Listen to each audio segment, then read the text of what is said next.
બીમાર ન થાઉં એના માટે 3 પોઈન્ટ આપીશ તમને, ઋષિમુનિઓ આપ્યા છે. સૌથી પહેલા શરીરની બહારની વસ્તુ અને શરીરની અંદર જનારી વસ્તુનો થોડો વિભાગ કરી દઉં. મને ભગવાન ઉજાડે હું કહું છું અને એમાં 100% સત્યતા છે. તમારા કપડાં, તમારો મોબાઈલ, તમારી અનેક વસ્તુ બહાર શરીરને માટે ઉપયોગી, અને બીજી આપણા શરીરની અંદર જે વસ્તુ પધરાવી છે, આપણે 3 ટાઈમ ભોજન લઈએ છીએ. તમારું વધુ ધ્યાન ક્યાં હોય છે એ કયો હાલો.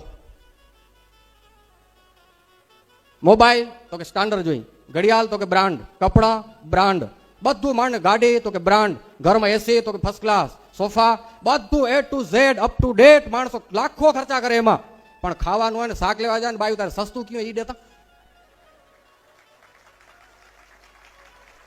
સાડી મોંઘી લેશે, સેન્ડલ મોંઘી લેશે, લિપસ્ટિક બધી મોંઘી લેશે, પણ દૂધ સસ્તું લેશે, ઘી સસ્તા, તેલ સસ્તા. ભાઈ સાહેબ, હું એક સાધુ છું, મારે બહુ ડીપમાં ન જવું જોઈએ, પણ જે મોઢાની અંદર જે આપણે પધરાવાની પેટમાં જશે ને એ બધું જ બ્રાન્ડેડ અને સ્ટાન્ડર્ડ હોવું જોઈએ, તો બીમારી નહીં આવે. આજથી ચેન્જ કરો ક્રેઝ. લુગડા જૂના હાલશે, થોડાક બ્રાન્ડ નહીં હોતો ચાલશે, બુટા સસ્તા પહેરશું તો ચાલશે, મોબાઈલ સસ્તો વાપરશું તો ચાલશે, પણ આ પેટમાં જો સસ્તું પધરાવ્યું તો તમને ભારે મોંઘું પડી જશે. હું એક સાધુ છું, મને ખબર નથી હું આ વાત કરું છું કેટલી યોગ્ય લાગશે, પણ મને આ દેખાય છે દ્રશ્ય, હું જોઉં છું. હારા માણસો, કરોડપતિના માણસોના ઘરમાં તપાસ કરી તો ઘી સસ્તા વાપરે, તેલ તો કે ડબ્બાનું લઈ આવો, ઘી તો કે ડબ્બાનું.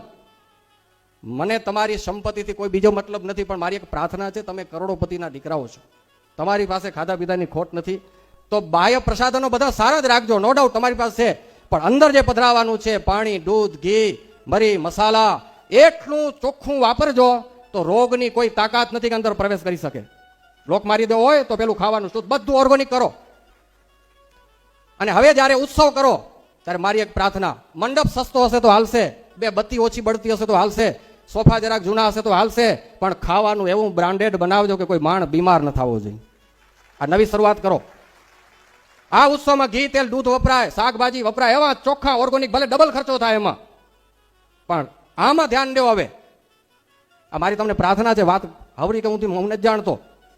જો અંદર ગયું ને પછી બગાડશે ને અંદર, ભૂખ્યા રહી જાજો, પણ ખરાબ વસ્તુ આ મોઢામાંથી અંદર ના લીધે, કારણ કે આની પ્રોસેસ પછી કપડાં બદલાવી શકશું, પણ કિડની બગડી ગઈ તો એની પ્રોસેસ બહુ ભારે છે. તમારો મોબાઈલ તૂટી ગયો તો નવો લેશો, પણ એકાદ જો નસ ક્યાંક ફાટી ગઈ ને જો, તો એને હાંધવા માટે કરોડોના ખર્ચા છે. મારી એક પ્રાર્થના છે, પહેલું સુખ તે જાતે નર્યા, રહેવાશે કેમ નર્યા.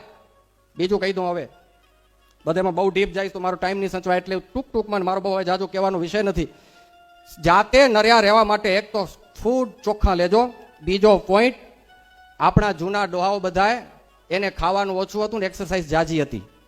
હવે આપણું ખાવાનું જાજુ થઈ ગયું ને એક્સરસાઇઝ ઓછી થઈ ગઈ. એમ રાઈટ ઓર રોંગ? પેલા બાયું હાથે ઓલી ખાંડણીમાં ખાંડત્યું, પછી ઘેટુડામાં ડરતી તો રામદેવજી બાઈની બધી એક્સરસાઇઝ આવી હતી એમાં, પછી ઓલા દધી મંથન થતા એમાં ખંભાની બધી એક્સરસાઇઝ આવતી, પછી આપણી ઓલી બેસ્ટમાં બેસ્ટ સાયકલ, ગુડાની બધી એક્સરસાઇઝ થઈ જતી. એ સાયકલ ગઈ, એ હણા છાસ કરવાના મંથનીયા ગયા, રોટલા મહડવાના ગયા, અને ખાવાનું તો કે બધું કાજુ બદામ ને પિસ્તા, અને પછી કે ડોણા મોટા થઈ જાય. એટલે હવે ઉત્સવ કરો એમાં રોજ 2-2 કલાક તો બધાને એક્સરસાઇઝ કરાવો, 1 કલાક સવારે ને 1 કલાક સાંજે. હવે ઉત્સવની નવી રીત લઈ આવી પડશે. માણસોને પહેલા હેલ્થી બનાવો તો છેટ પરમ તત્વ પરમાત્મા સુધી લઈ જવા માટે આ શરીર જ છે. આ શરીરથી જ ભગવાન ભજવાના છે. આ શરીર હશે સ્વસ્થ તો મા બાપની સેવા થશે, આ શરીર સ્વસ્થ હશે તો ગાય માતાની સેવા થશે, આ શરીર સ્વસ્થ હશે તો દેશની સેવા થશે, આ શરીર સ્વસ્થ હશે તો તમારા કામ ધંધા કરી શકશો, આ શરીર સ્વસ્થ હશે તો સારા ભોગ ભોગવી શકશું. Everything is our health. આ હેલ્થ છે ને એ જ આપણી વેલ્થ છે. સ્વામિનારાયણ ભગવાને આ સમજાવ્યું છે ને આશ્રિતોને, મારો આશ્રિત કોઈ બીમાર ન થવો જોઈએ. તમારી સમાજને મોટેરા બેઠા છો, આ હરેક આખી દુનિયા માટે અત્યારે આ જરૂર છે. માત્ર માળા પૂજા કર્યા રાખશું, શરીર બીમાર પડ્યા હશે, રોજ આપણે માટે આપણી પાછળ કેટલા માણસો હેરાન થશે. જન્મ્યા ત્યારે જેવું ચોખ્ખું શરીર હતું ને, લાકડામાં પડે ત્યાં સુધી એવું ને એવું ચોખ્ખું રહેવું જોઈએ. આપણે આવા પ્રયાસ આપણા હાથની વાત. અને આપણે ખાઈ ખાઈને શરીર બગાડી રહ્યા, ખાવાની છૂટી છે. જો અમારે એક સાધુ કહેતા હતા, પહેલું પૈસા પાછળ શરીર બગાડ્યું, પૈસા કમાવા માટે શરીર બગાડ્યું, પછી શરીરને રિપેર કરવા માટે પૈસા બગાડવાના. ચક્કર થઈ ગયો પૂરો. પૈસા કમાવાના ચક્કરમાં શરીર ખોયું. કમાવો પડશે, પૈસા દોડવું પડશે, પણ બહુ હેલ્થનું ધ્યાન રાખો. ટાઈમ ઉપર આરામ, ટાઈમ ઉપર ખાઈ લેવાનું, કેવું ખાવું, કેટલું ખાવું અને ક્યારે ખાવું, જેટલું છે એટલું બધું આપણા માટે નથી. અહીંયા તો બધું બનશે, પણ અહીં ઓલો ઘણા કે એ ભાઈ મારો પ્રેમ એ ખા પ્રેમ એ, અને કહી દો ભાઈ તારો પ્રેમ હે પણ પેટ મારું એ કઈ.